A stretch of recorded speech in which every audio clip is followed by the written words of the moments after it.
Does this thing work? This is the Peak Boredom Podcast. Okay, Mars, you're going to start this one.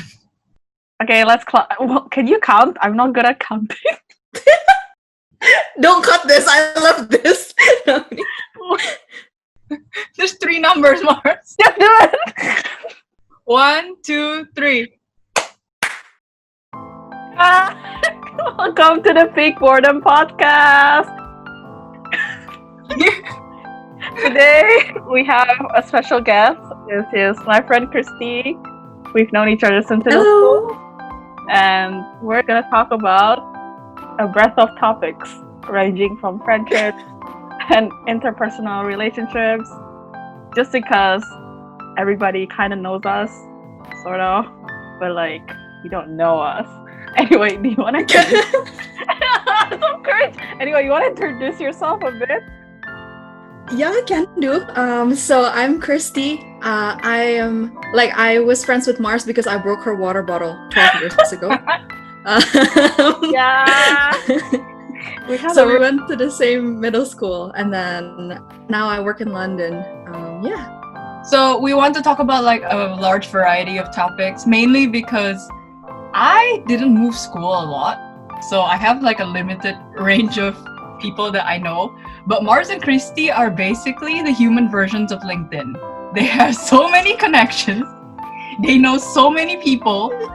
And their network is so big. And so we wanted to talk about something that I feel some people have difficulty differentiating, which is people who you network with versus people who you become friends. Do they overlap and all that? Yeah, I think in my birthday video you said we had like more than 500 mutual friends. That's crazy. I know. How? I don't understand. I'm just like, how? Like you have what 1K Instagram followers, so I know half of your followers. Like you have more followers than me. Well, like, you get the point. We know a lot of people that overlap, and sometimes Christy's like just talking about a person, and I'm like, dude, I don't know this person. She's like, really? Yeah, I think the interesting thing is I don't think any person knows us to the same extent. I think that's what makes it so tricky because we know the same people, they just don't know us equally well or equally badly. So like it gets tricky basically. Yeah, sure. And something that definitely attributed to the number of people that we know is probably the number of Jindo conferences. So for reference, Jindo is the Global Issues Network Indonesia conference that happens every year among last time we checked, or at least when we were in high school, there were 13 schools involved, and it was mostly outreach projects and everyone was sharing their passions. But there was so many people coming in and out that you meet so many people. I personally meet them, they say hi and say their name and their face just don't match. It's like a puzzle at this point. I think it's because we organized, so we had to know people more, if that makes sense. Yeah, and I was only there for 2 of them. You guys were, how many of them have you been to? Well, you've been there from the start, right? I haven't. I actually came late. Like I was. This in grade 6. Yeah. You 6 conferences. attended the first. She attended all of them, basically. Yeah. And not to mention, like, because Jindo is Indonesia only, and then you have the international one, and the Singapore one, ginseng, all that. So, like, it piles up eventually. Yeah. She attended, like, Singapore, and then there was Manila. Right? Even within Indo, there was one in Bali, I think. Yeah. We didn't attend that one. I didn't attend that one either. I think growing up in Jakarta, or at least in international schools in Jakarta, there is a lot of things you can get involved in, but it's usually the same people. Because I remember meeting people in Jindo, and then I go to Model UN, and then it's like the same set of people. Or like I go to Scholars Cup, and it's like, it's you again. So like I think it helps in terms of remembering who everyone is. Yeah, you attended quite a lot of stuff, like beyond. I'm not too smart for like debate. I cry on debates. I wasn't good either. Yeah, but you still tried. Yeah, so networking versus friends is definitely quite different because, well, my perception of Christy was completely warped by the way Mars talks to her, and I'm guessing that a lot of people feel the same. Sorry. Oh no. What before you met me, what did you expect? When I first went to, so in my primary school, I had a very small pool of people because our cohort wasn't very big, maybe 24 people. And then I moved and they had maybe 120 kids. From there, they were like, it was very clear who were the smart ones. And if you were if you wanted to be popular, you had to be smart, you had to be really friendly, you had to be good at music, sports, and all that. And so that level of like, what is the upper tier of human being rose up. And then Mars came in our 10th grade and she started talking about Christy, and that went even further. And I realized, oh my goodness, I am nothing. So before I met you, Mars kind of set the standard that you were pretty much the upper tier of what a human could be, which is you pretty much excelled in everything. You got high grades, you were involved in so many events, you were so nice. Because some people that I've met, they're like super smart, but they definitely have personality problems. Or they're super smart and social, but they definitely have personality problems. and then I met you and I was just like, oh, she's just normal. So Yeah, I think it just sounds like I'm glad I'm just normal. I think it sounds like a lot to you because like we like for school we did a lot of outrageous, not outrageous. We did a lot of like unconventional stuff. But the thing is, everyone was doing the thing we were doing. Like we were teaching English.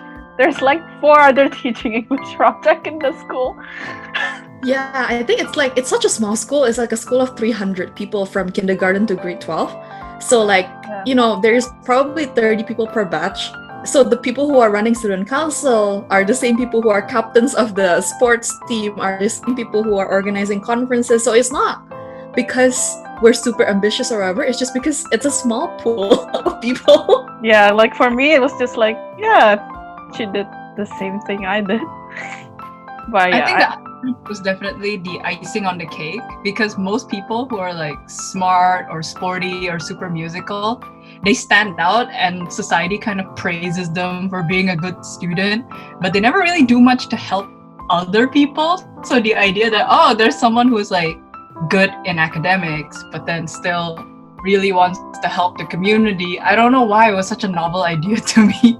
Maybe that's just how mean some of the people I've met are. Oh no! I know. And that's because we were instilled to like help people, if that makes sense. Not in that way, but like. Yeah, but how do you guys differentiate network versus friends then? You should start, because I learned very, very, very late. I mean, okay, first, I think the context of meeting the person matters. Sometimes, for example, I met Inga through, I think Mars was just hanging out and she was like, oh, come, there is also my friend Inga, you should come meet her. This is back home in Indonesia. When is this? Oh no, like eating food? We're just eating it. Oh yeah, it was lunch, Jindo lunch. Was it? I don't know. Yeah, I think so. But like, it wasn't a meeting. It wasn't like a Jindo meeting where there is work. It was literally just us hanging out. So I think because I met you in such an informal setting from a previous, like someone who was already my friend, I immediately saw you as someone who can be in my friendship like circle, as opposed to someone who I keep at the back of my mind. And if there is an opportunity that arises that I think might benefit you or might interest you, I will reach out to. So I think that's how I usually differentiate. Like friends are people who are like, I can reach out to without a reason. Maybe I just want to see, like, hear your thoughts about something, bounce some ideas because I know you're the expert in this, or just share a live update, share an experience. Whereas I guess perhaps like instances or my network is more towards people that I know quite well, but they're just kind of reference points. Like it's someone that I would think of when my juniors, for example, ask, do you know anyone working in this field? Can you recommend me someone who can give me insights? Or do you know a speaker for this event and stuff like that? Like people, it's more, not to say, but it's more transactional. It's not really, I don't really update them about my life, but I can't update everyone about my life. Yeah. It's not keeping up with the Kardashians. But yeah. I learned fast enough that you can't keep up with what's happening. Because it's genuinely, I think for friendship, it's a two-way thing, right? You share about yourself, but they also share about themselves. So like, that's why it takes effort, and you can't be friends with anyone and everyone.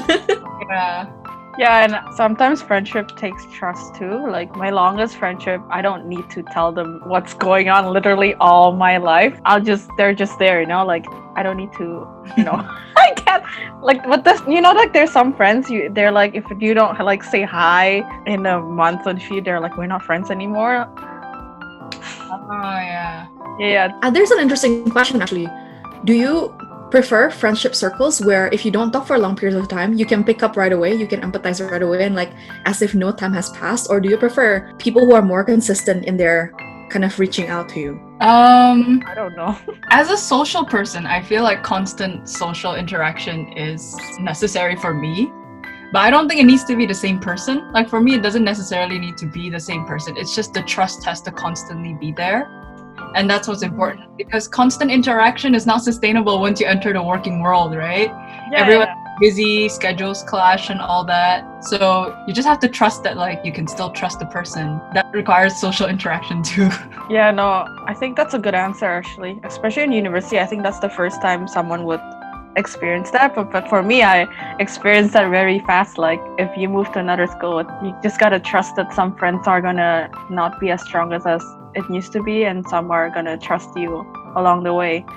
And I think that's quite a good lesson to learn, because it doesn't mean that, you know, there's no effort in the friendship. It's just that it dissolves and changes around. Yeah.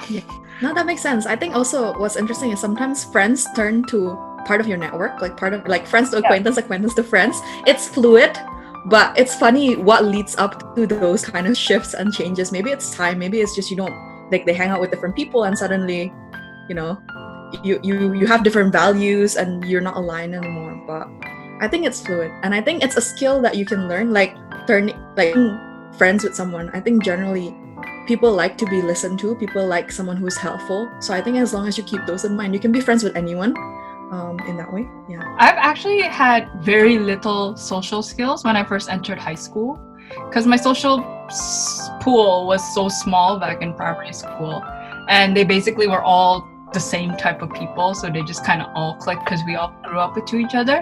But when I went, it was a bigger pool, right? And so when you start hanging out with people, you realize, oh, you don't click with some people and you don't click with other people. Then I met Mars, who was super quiet in the beginning, but it turns out she has so many friends. And then over time, I just picked up, you know, what to say, what not to say, which I didn't know in the beginning, to be honest. What you should leave out, how to basically take social cues from people, and how to make people comfortable. And yeah, I think it's easy to relate to people. But then again, like if you know how to be friends with everyone, how do you know which ones are really your friends? Aduh, sakit. No, you're okay. I was gonna say like I think an interesting part of our lives was when we moved to our middle school. Everyone was new. So it's like, that's where I feel like for me, I don't know about you, Chris, but like that's where I learned to like network first, because I don't know anyone and anyone doesn't know me and nobody is new. Because when I moved to an established school, there's these girls, that girls, the person you should talk to, all that, right? But we don't have that. So like for a period of time, and I think for people who moved at that time, we were like those are the people that you can just go through, and like even if they're just your networks, or like some of them have turned to more better friends, they're like the network that was easy for us to kind of like navigate new environments. I know it's not exactly the easiest experience to get, but if you ever have the chance to like move into a brand new school, literally just open, I would highly recommend it, because I think it really defines, like it's really easy to figure out who you are in that environment, because there is no preconceived notions. But obviously it's not like a school is popping up every single year. But you know, it was a very interesting experience, because I think that formed the basis of a lot of the decisions I made about myself, who I am as a person. And I still have that even until now, because me and Mars, we used to be part of a 4-girl group. And we were kind of forcing it a little bit, I think, because we were kind of the floor kind of high achieving group of girls, and we just want to make an alliance. But like the two of did not see it like that. But okay. Oh, you didn't see it, right? How did you see it like that? How did you see it then? I don't know. I'm very naive, but okay, continue. No, and then like we were the typical, like we had a group name, and we were like, we're gonna be best friends forever. And then 1 year later, me and Mars just kind of realized they don't really align in terms of lifestyle and value and stuff like that. And then we just kind of had established a different circle, and they established a different circle. And I think that's so interesting, because I think it showed me that intent alone, like having the intention to be friends with someone, is not enough to keep up with sustained friendships. Like there needs to be a lot more than just intent. Yeah, so I think that was interesting because I remember taking lots of photos with like Mars and these two girls, and then we're like, we're gonna be best friends forever. Barely talk to them now, but Yeah, it's like it's not like they're not friends, but like it's just that. Oh, I kind of get it. I guess like we are not aligned with whatever we're thinking anymore. Is that it? Lifestyle is definitely an important one, I feel. Like Yeah. if someone has a more lavish, high maintenance lifestyle, it's a bit harder to keep up with them because you yourself don't have the wallet to sustain it. Well, not just the wallet, right? It's like also like the way.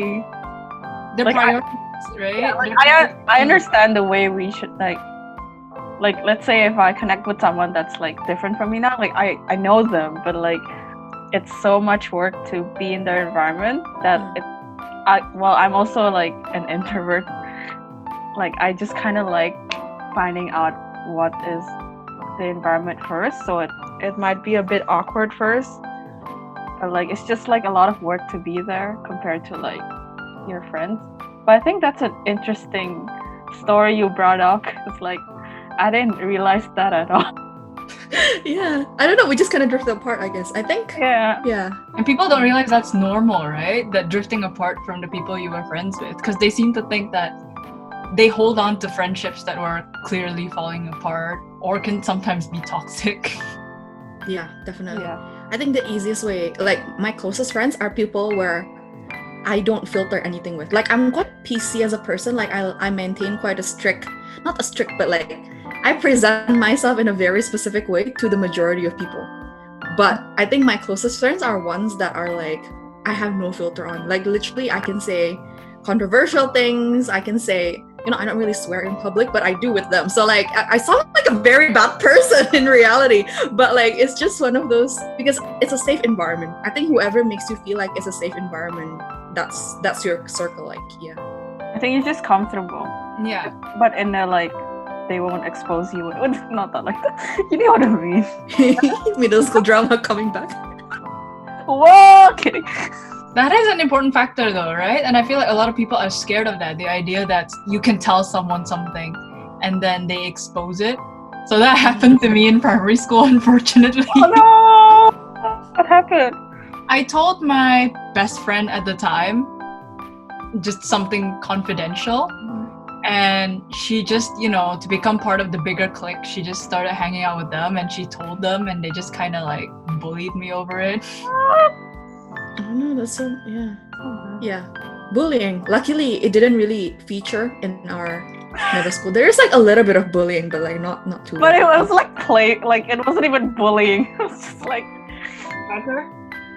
extreme teasing. Jokes. With jokes, like very bad. Now you hear it back, it's not even funny.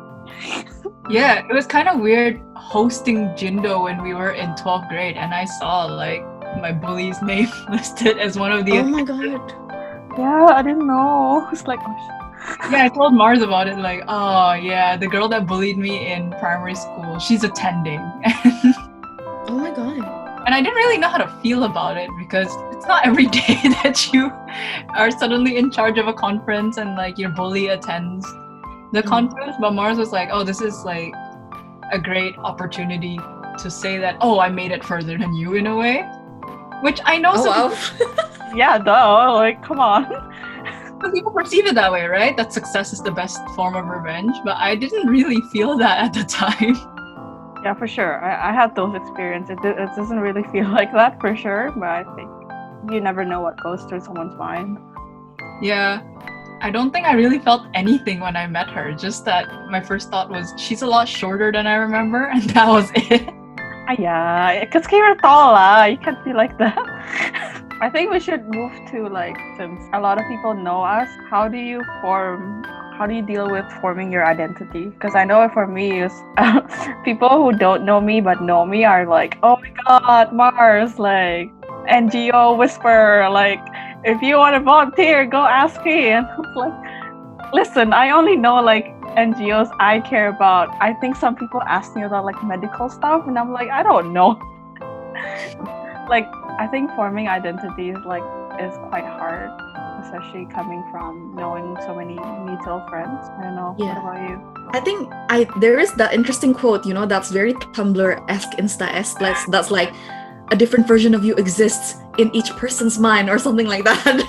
It's a bit dramatic, but I think there is some truth to it in a sense that, different people will have a different perception of you because everyone has a different exposure to you, and that's completely normal. But I think the way I try to regulate is like I have a couple of defining traits I feel, or I consciously decide on like core personality or qualities that I want to project and make sure everyone, regardless of which circle or which exposure, understands about me. And I think that kind of helps standardize everything. Like some people, like some circles might dislike me more than others, but I try to project like those pillars, like I think 3 or 4 of those key traits to make sure it's consistent. So like when they talk about me, at least they have some form of a like standardized platform, so to say. So I think that's how I've dealt with multiple circles. Yeah.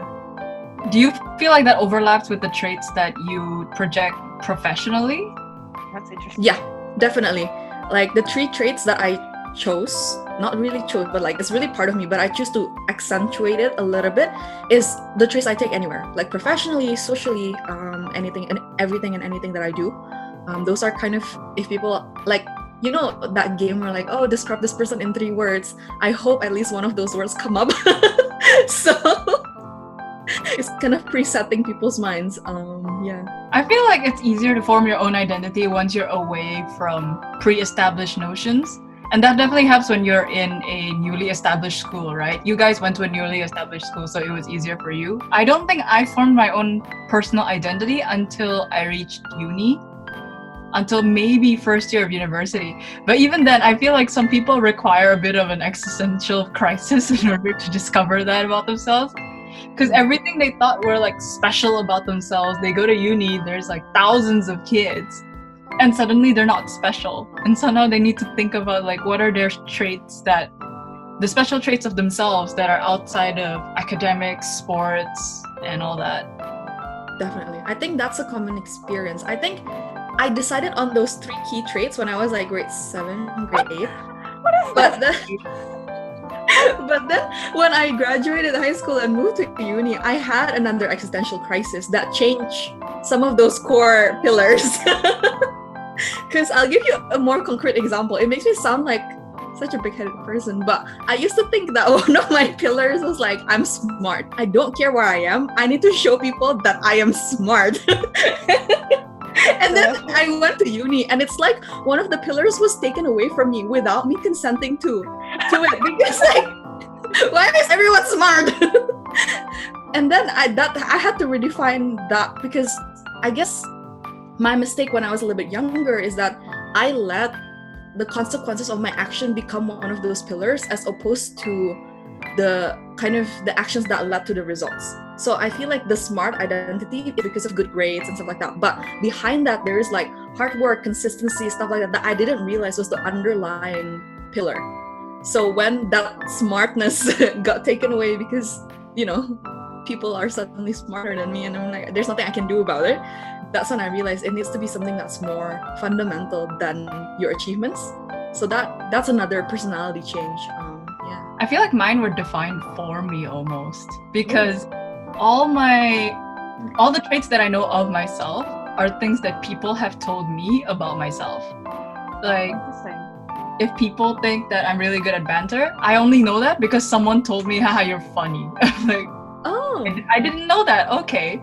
And going back to what you said about like being smart, I guess I thought I was academically gifted until I went to high school. Then I realized everyone was academically gifted, but people still thought I was smart, and I wondered why. And it turns out that it's because I have a very bad habit. Please don't replicate this. I don't think many people know how to replicate this anyway. When they meet a new teacher, I would try to basically ask questions that still make sense and are still related to the topic, but are almost to the point that the teacher cannot answer the question. So basically, I try to send them into an existential crisis. Oh god. Oh my god. I think mine was a mix because I moved so early from that safe environment in middle school. I had to like struggle with. Actually, in middle school, I was kind of more of an extrovert. I would say I was way louder, and the Mars you see today is like very different from that middle school. Yes, Yeah, confirm, right? Because I didn't even realize that until like I met them again after I went to that school, and then they're like, "Why are you so quiet?" And I'm like, "Oh, wasn't I always quiet?" And they're like, "No, you're like the first one on the stage if someone asked the question." I was like, "I did." I think it's because like, and then like a lot of people tell me who I am, which didn't help too because you're in a new school and then they're trying to define you. Because from that school, I went to an environment that was already super established and I was the only new one. So I had to learn kind of be even more quiet. That's the reason why when I moved to high school, I was pretty much quiet because I experienced the way it was when you're in an established environment and you try to kind of like perform the way you were in middle school, and then they're like, "No, I don't like that," and then you're like, "Oh, wait." And so I think it's a mix between both, and I definitely had a few existential crises because of that. Mars was so quiet when she first met me because she sat next to me in class because we both start with an M, so Yeah. she sat next to me on her first day of school, and she was so quiet. Sometimes she would just follow me and not say a word the entire day. That was how quiet she was. Oh my god. Sorry, like I was a trauma from middle school. Not the school we went to, but like the school that I went after. It was a lot of trauma for me. But like I learned a lot. Yeah. Oh, I was gonna say in contrast, Inga, when she met me, she dropped her water bottle and I accidentally was walking backwards, so I stepped on it. It burst, like water everywhere. It was just like, and then she just shouted, like not at me, but just like at the whole situation. She was like, "Oh my god, what happened?" And I'm like, "Oh my god, it didn't help that our parents were like, 'Oh my god, two girls be friends.'" Yeah, and she was like, she just broke my water bottle. So she was very like outspoken. She says what's on her mind right away, and like that's how I've known her at the beginning. So that's why when she moved to your school and then came back to hang with us, I was like, there is a fundamental shift in personality that I missed along the way. Yeah, definitely. I felt that. I guess I felt that not as soon as you did, because I think for me, personality-wise, it was really hard to know yourself when you yourself have to know everyone else. What am I saying? Yeah, that makes sense. Yeah. But that's another fundamental question, right? Do you know yourself only because of what people tell you, or what makes you different from other people? Inga, stop! It's the same for traveling, right? My parents have always told me that in order to know where you are in the world, you need to know the ones around you, essentially. And that means like essentially you only know where you are because of what makes you stand out from other people. But then the opposite, some people have said, is the only way you should know where you are is if you know truly yourself, which is kind of almost the opposite. It sounds the same, but it's a bit of an opposite concept, right? Yeah. I think I'm more from the camp of I like regulating my own narrative.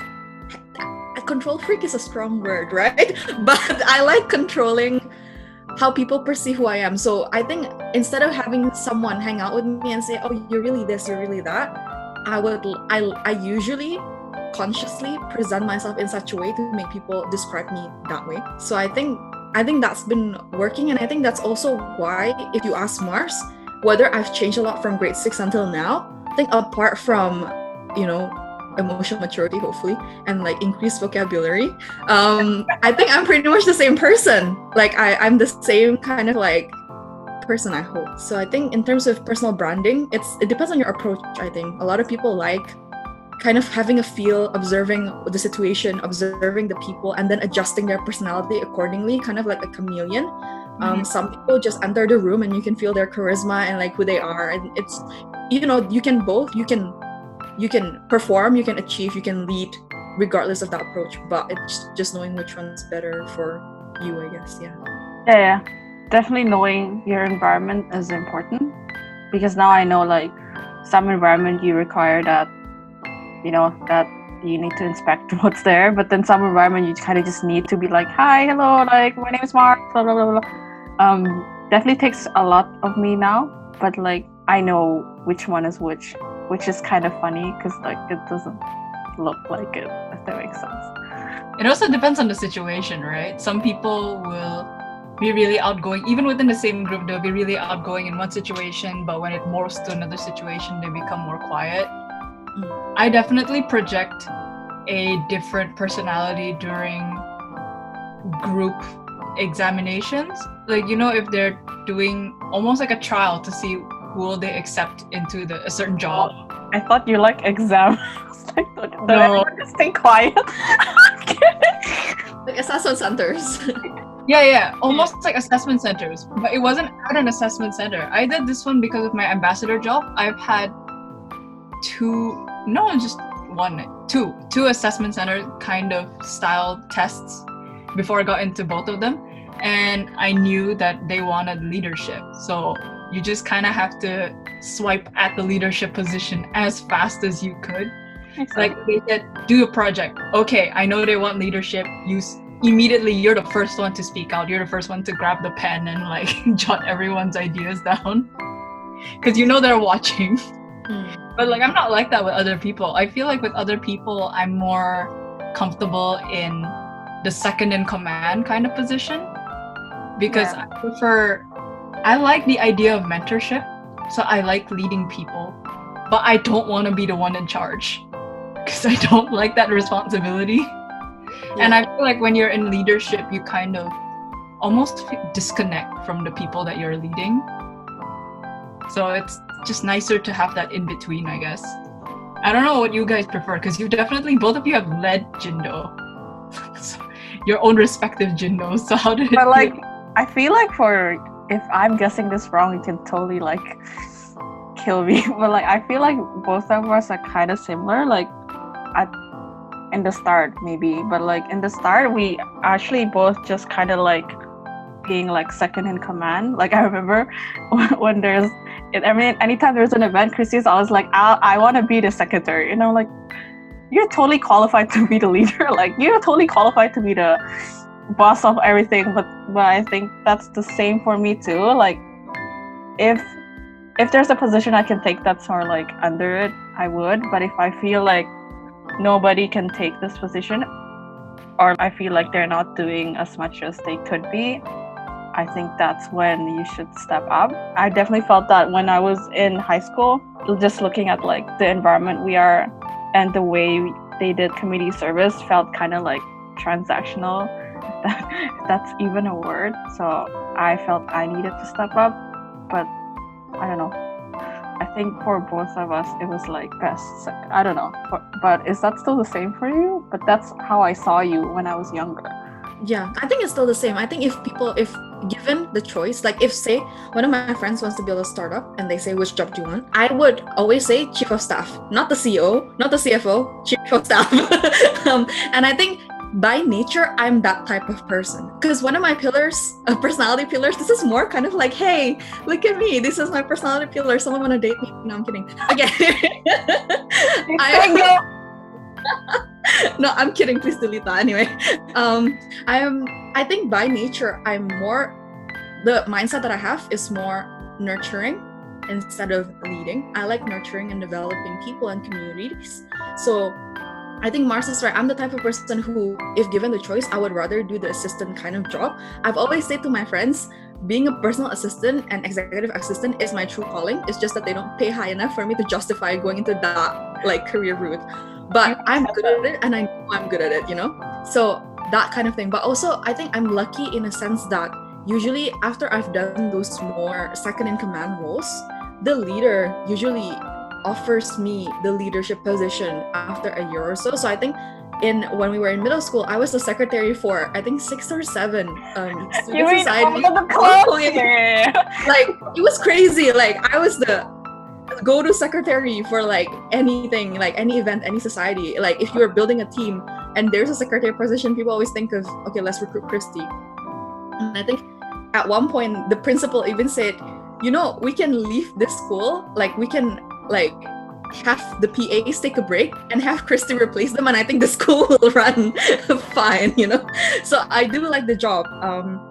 But I'm also the type of person that when someone offers up the opportunity to progress, I would always say yes. From the get-go, I wouldn't be the one to say I want to lead. I'm the type of person that's like, let's do second in command, see the progression. If I think I'm comfortable with this and I want to progress, I would, and the opportunities would come. But I wouldn't, yeah. But there are some people who are like born natural leaders, I feel, and you can tell the difference. Yeah. No, I feel the same with Christy. I wouldn't take something unless it's offered. A lot of things, even in middle school, I only took leadership position when it's offered. After I hit this. But can I just say that's bad in terms of. Yeah, I know, but like, I mean, it's like part of my imposter syndrome that I don't think I can lead, but that's totally wrong, right? But I don't know. I don't know. Yeah. What do you think? I read an article in Forbes the other day that says one of the biggest like pitfalls for women in male-dominated like industries, like technology or finance, is that they almost never apply for things they feel they're underqualified for. Whereas men tend to just apply anyway, regardless of missing some of the key requirements. And I think that's true because I think it's a psychology thing. But I feel like if I don't tick all the boxes, then why even bother applying? Because they have specified the person they want. But more often than not, job specifications are negotiable, and that's just the ideal person that they want. But perhaps it's kind of finding a soulmate. You don't know what you want until they're in front of you and suddenly you're in love, Perhaps it's something like that with job recruitment too. Yeah, that's true. I learned late that like job requirements are negotiable, but a lot of people don't even know that. I still don't know that, I feel. Oh, well. It's negotiable. Because I'm done early with my dissertation and all that stuff, right? So I'm now like jobless, unemployed, just at home doing nothing. And I read through like the job specifications and I'm like, yes, no, and then I move on, which is unfortunate because another thing that they really want usually is like 3 years of experience. It's entry level, but they want 3 to 4 years of experience, which is a bit ridiculous. But that one's negotiable. You can be like, I don't have 3 years experience, but I have everything else. Knowledge. Yeah. But I get that that's not something you would learn on the get-go. Yeah, I think someone needs to tell you. So thank you, Forbes, for helping me. And now peak boredom listeners also know. I feel like that says something else about like the male versus female personality though. That like men like to fake it till they make it essentially. While women are like, what is it? Is it fear of rejection? Or just they want to play it safe, so we're not really risk takers because we've been trained to not be risk takers our entire life? You know what's funny? But in middle school, like I never felt like I was inferior with my male counterparts. Maybe because we were unbeknownst to other schools where they're like, ew, boys. We were kind of just friends with a lot of our male. Like in middle school where they're like, it's that time where they're like, but like,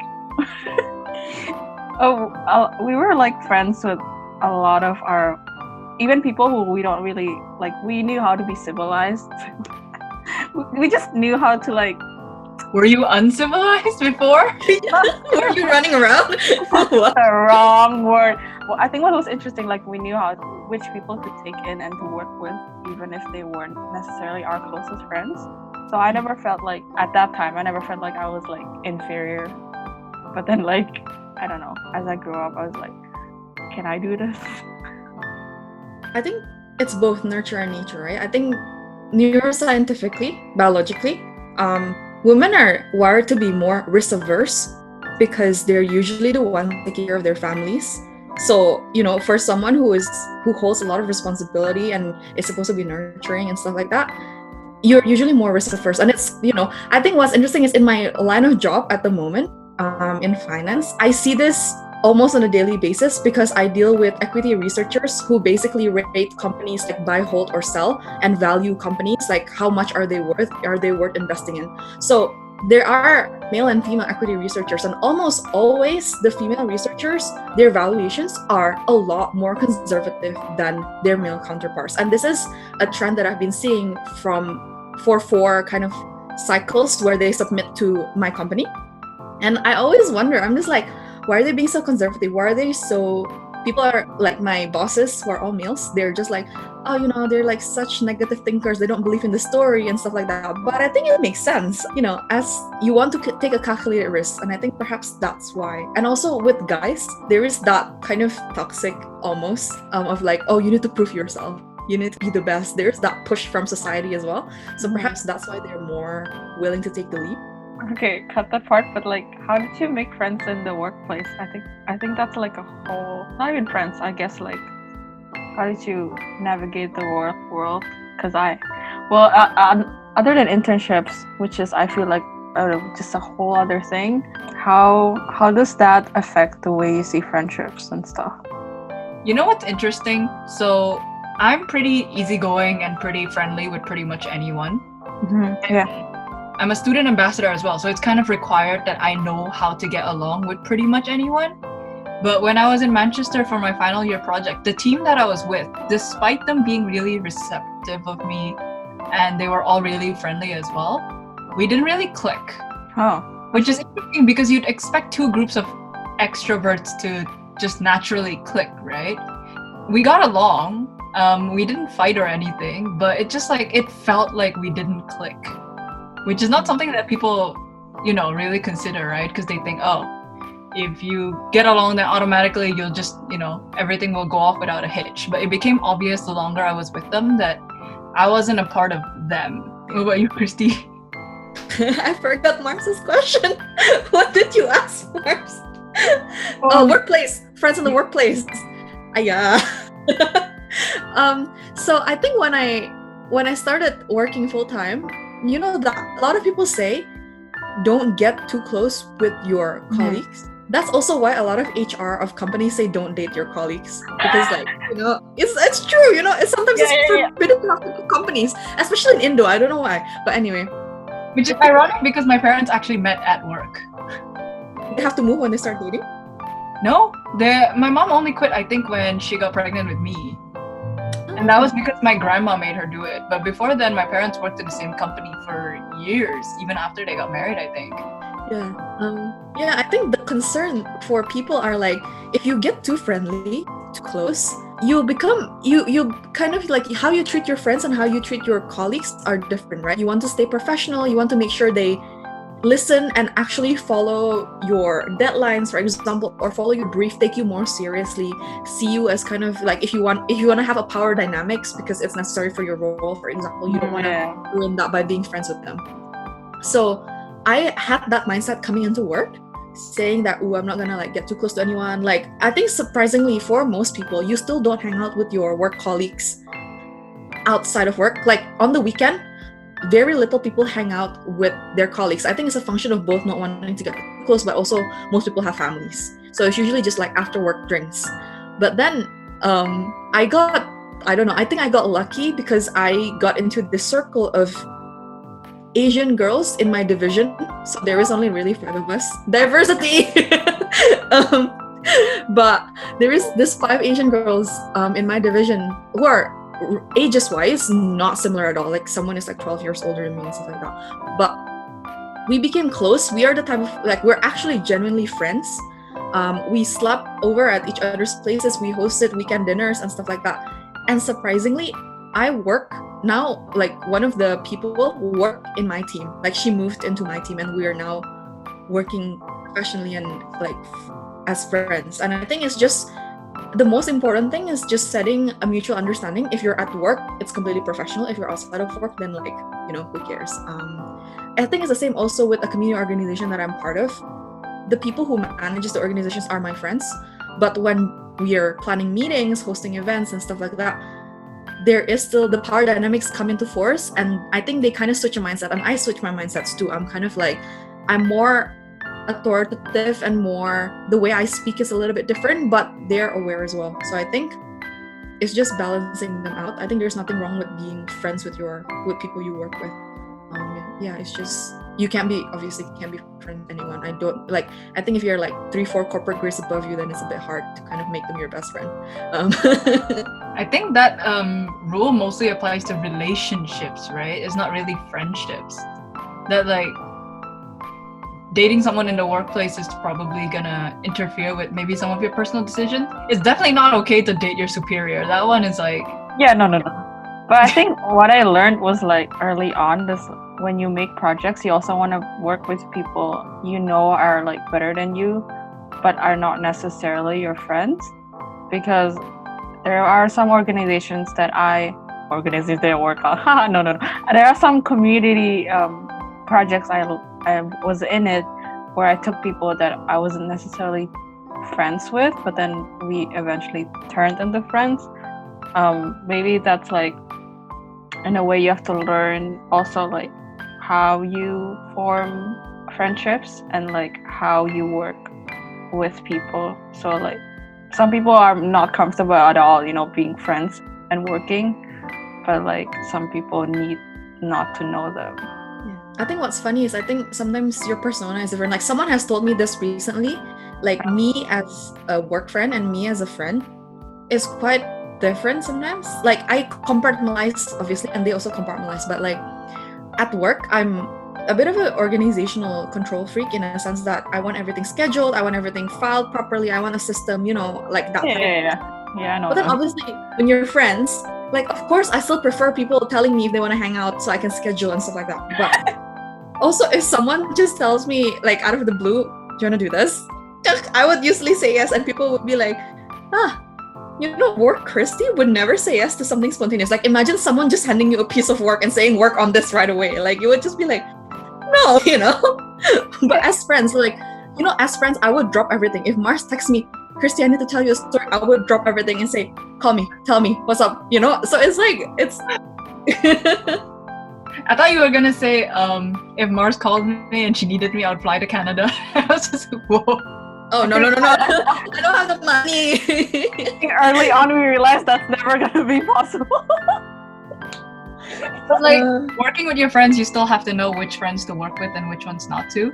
Because I remember when we were building our team for Jindo, Mars was very adamant about certain people that I said like, are you sure about this? And she's like, yeah, they have the skills that we need, but we might run into trouble with them. And she's just like, I don't care, they have the skills we need, you have to like put more trust in them.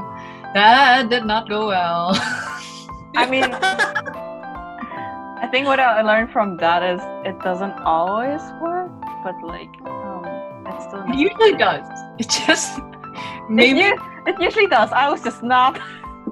Maybe this person was just an extenuating circumstance. Yeah, but no, like that's still an important lesson to learn, right? Because like sometimes people have the skill, but maybe you don't have I guess the relationship stuff. Like it just doesn't work out the way you work things and the way they work stuff. So it didn't flow well. Yeah. So we're not living LinkedIns. I think everyone can be living LinkedIns, honestly. I think also what's amazing about getting to know people is like when people know you know a lot of people, they are drawn to you because they want to tap into the network, not in an evil. Oh, no. Way. So it's kind of like once you get the ball rolling, you don't even have to try. Someone will reach out to you out of the blue and say, hey, Mars said I can ask you about this stuff. Or like, hey, so I saw you speaking here and I was wondering if you can. So like, it snowballs quite quickly. And I honestly don't mind. Like, in Indonesian, we have that thing called panjat social, like climbing the social ladder. People are always so cynical around people that are like, oh, you just want to be friends because like she's popular or like knows a lot of people. But in reality, you also bring, like, never forget that I think you also bring value with your network, no matter how small your circle is or how introverted you are. It's still people people don't know. So like, I think, it's hard to say more means better as well. Yeah, there's a lot of intention that also is very important. For me, I feel with social climbers, that's the official term, right? Social climbers. With social climbers, I don't personally have an issue with social climbers. It's what you're willing to sacrifice in order to get up that social ladder that I have a problem with. That's pretty much it. Like, aside from that, if you want to reach for the top, you want to be friends with the top, why not? If someone's like, got the opportunity to be friends with Elon Musk, then yeah, why not? But it just Why Elon Musk? I could have said something way cooler. I want That's pretty cool. a Tesla. That's why. Usually you say Trevor Noah, but sure, okay. Trevor Noah's really cool too, but I want a Tesla. Or maybe it's because he's in STEM. Who knows? But it was just an example. Like, Yeah, if you get the opportunity to be friends with someone in the higher social ladder, why not? It's just, what are your morals and what are you willing to sacrifice to get up there that might maybe push people away from you. That's pretty much it. Yeah, I think sometimes it's hard because sometimes people think you're like there's an evil inclining that you're contacting them for something, but sometimes you just want to know stuff. I'm not saying that there is no evil inclining in some people, because there are. Yeah, I think the way to circumvent that whole social image is being strategic around who you network and who you know, but at the same time not aiming for quantity. Because I think why the social climber image exists is because you're just aiming for quantity. You literally just want to know everyone. The minute you meet someone, you follow them on Insta, you know, and stuff like that. It's a bit overwhelming, but I think it's, you know, the whole I think I was like, be strategic but don't aim for quantity. I think the social climber image becomes like stuck onto you if you're aiming for just like quantity of like, you know, you just met someone and then right away you follow them on Instagram without like having a conversation first and stuff like that. I think it comes off as less genuine that way. But I think be strategic in a sense that, you know, that social theory around 6 degrees of separation, that you are only 6 degrees away from literally anyone else. So let's say, I don't know, like Shawn Mendes. Apparently I'm 6 degrees away to Shawn Mendes, you know, oh my god. But I think that's true. I think that's definitely true because I can map it out. Actually, not even 6 degrees per house, but like, so be strategic about, you don't need to be first degree with everyone. You just need to be like 6 degrees with most people. So like, if you think about perhaps the people you don't usually hang out with that often, that's kind of, I guess, the people that's worth getting to know more about because you don't have as much exposure to them. But if it's, for example, someone who's already like best friends with your friends and like, but is part of a different circle, like for example Mar's best friend in Toronto, then I don't think there is a high need to like get to know them and be friends with them, purely because like, you know, they're Mar's friends. Like everyone's allowed to have other friends and stuff like that. So I think that also prevents the whole drama and image around social climbing, because people are like, oh, she's such a social climber because any friend I introduce her to, she wants to take over as her best friend or stuff like that, you know? I think it's just knowing, like, be mindful of who everyone knows almost. Yeah. Great. I think that's all the time we have for today. So thank you so much, Christy, for joining us and talking about interpersonal relationships. Yeah, it was so much fun. Thank you, guys. Yeah, I hope you liked the episode we recorded. And yeah, we are not living LinkedIn, I repeat. And I hope to see you next week. Bye. Bye. Hello, hi. Thank you for listening to the Peak Boredom Podcast. This is Mars and Inga signing off. And don't forget to tune in next week. Please. Bye.